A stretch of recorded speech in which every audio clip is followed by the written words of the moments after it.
Hello, guys and gals, and this is 1 Minute Bedtime Stories by Shari Lewis with Lan O'Kun, illustrated by Art Cumings. This is part 3.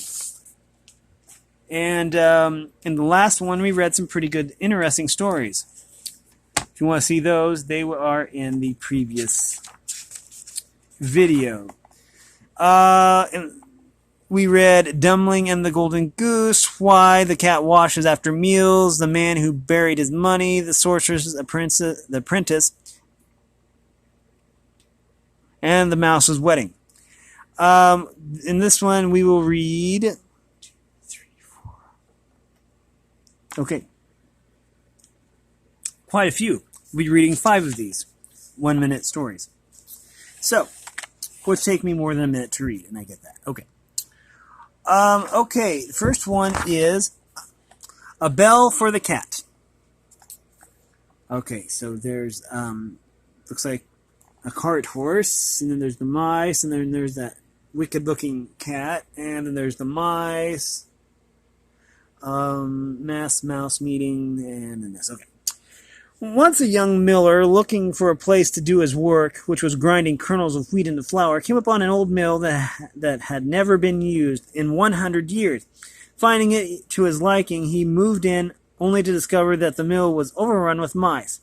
They nibbled at his wheat and dirtied his flour. So the miller bought a large cat, who each day would kill and eat many of the small creatures. The mice, terribly upset by this four-legged newcomer, called a mass mouse meeting. Now, it doesn't look like it walks on 4 legs. It looks more like it's an anthropomorphic mouse that walks on 2 legs. Because it has 2 arms and it has 2 legs. So this sentence is kind of incorrect. What shall we do about the cat? Squeaked one of the meeting as the meeting opened.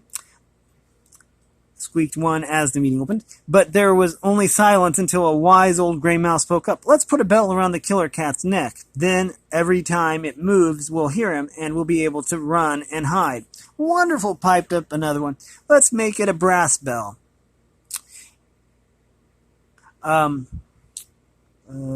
Yes, cried a fourth.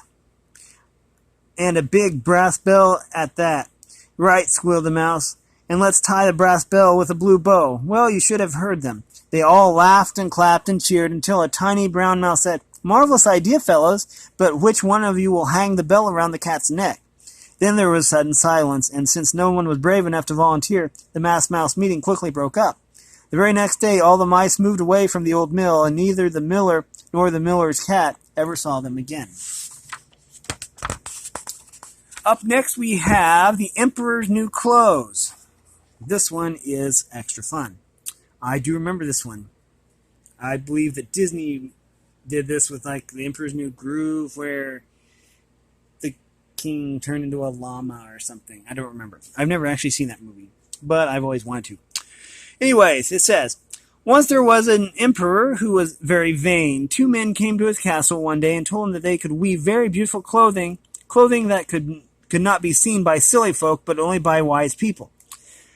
The emperor, pleased that these men thought he was a wise person, paid them lots of money to weave him such a special suit of clothes. The men pretended to weave, but really they only moved their hands back and forth through thin air and made believe that they were working late into the night. At last they brought this so-called finished suit of clothing to the emperor. So the emperor, he could see nothing, of course, but pretended to step into the pants and button up the jacket. And he would not be thought a silly fool. Then he ordered a great parade. The people who were lining up along the streets could not see the emperor's new clothes either. But not wanting to be thought fools, they would not admit it until one surprised little child called out to his father, Daddy, the emperor has nothing on. When the emperor heard the child, he knew it was true. Embarrassed, he ran all the way back to the castle, but by then the dishonest men were gone, the money was gone, and the emperor was left with a suit of clothes that never existed in the first place. Up next, we have The Baker's Daughter. Oh, there's a goat in this one. Oh, I like the story already if it has a goat in it. Why is a goat wearing an apron? Let's find out. Once there was a baker who had 2 daughters, one kind, generous, and pleasant, the other selfish, greedy, and cross. One cold evening, the good-natured daughter was in the shop with a poor, ragged old woman. When a poor, old, ragged woman came in and begged for a bit of bread. "Certainly, Granny," said the girl, and put some dough in the oven to bake. But when she opened the door to take it out, the loaf had doubled in size. "And so shall it be, and so shall it always be for you, because because of your generous heart," said the old woman, who was really a fairy in disguise. And from then on, everything the baker's daughter put in the oven came out twice as large. Time went on, and one evening the ill-natured daughter was working in the shop when the same old woman came in and asked for bread. Grudgingly, the girl put a tiny piece of dough in the oven, but found when she took it out that the dough had doubled in size and was shiny with raisins and sugar. "That's too large and fine for her," the girl thought, and quickly hid the bread. But the old woman, who had been pretending to sleep, woke up and asked if her bread was done. "Bah, it burned in the oven," laughed the girl. "And so shall it always be for you," cried the fairy. "Henceforth you shall say nothing but bah, bah."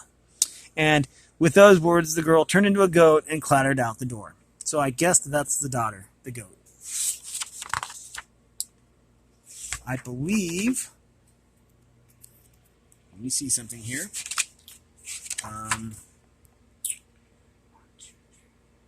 Yeah. We are ready for Paul Bunyan. And this is Paul Bunyan. Yeah, he's tall. Wow, he's picking up that tree. Okay. Paul Bunyan was the hero of many American tall tales. They say that Paul weighed 50 pounds and when he was born. Do you know what you weighed at birth? I bet it was at least 40 pounds less than Paul Bunyan. Paul was supposed to have stood 147 axe handles tall, and axe handles about 3 feet. So it would have made him 441 feet tall. Since Paul was a genuine giant, he wanted to do a big job. So he invented logging. He worked his way west, clearing the forests of America so that the country had enough lumber to build homes and cities across the new land. He had many lumberjacks working for him who were huge men with gigantic appetites. They all had to be fed, so he built a cooking grill that was 24 city blocks long and 18 blocks wide. The smokestacks on the stove was so tall that he had to hinge it so that the moon could pass by. The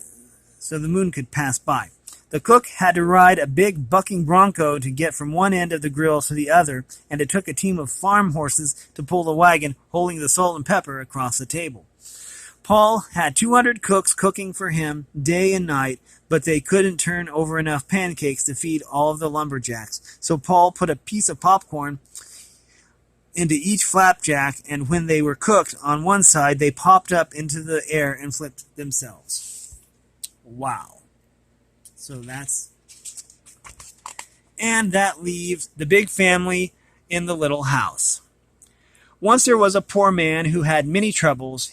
He went to a wise man in town and begged for help.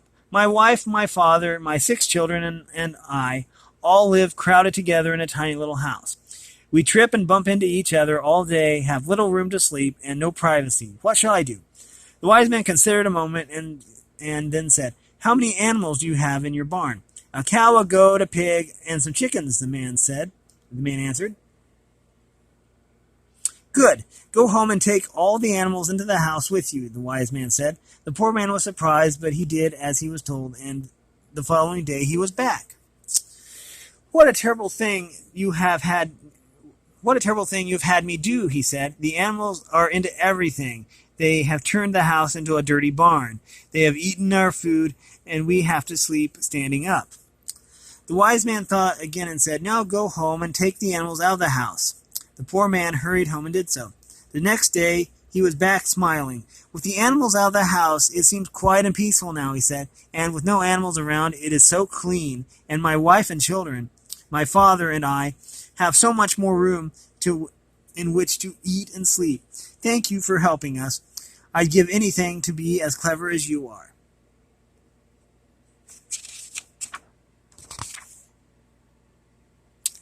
And in the next episode, we will be reading Sinbad and the Genie. But until then, this has been 1 Minute Bedtime Stories by Shari Lewis with Lan O'Kun, illustrated by Art Cumings. If you like this content, make sure you like and subscribe and ring the bell so you know when I upload. I appreciate any and all support. All that information will be in the description below. And as always, thanks for watching, everyone, and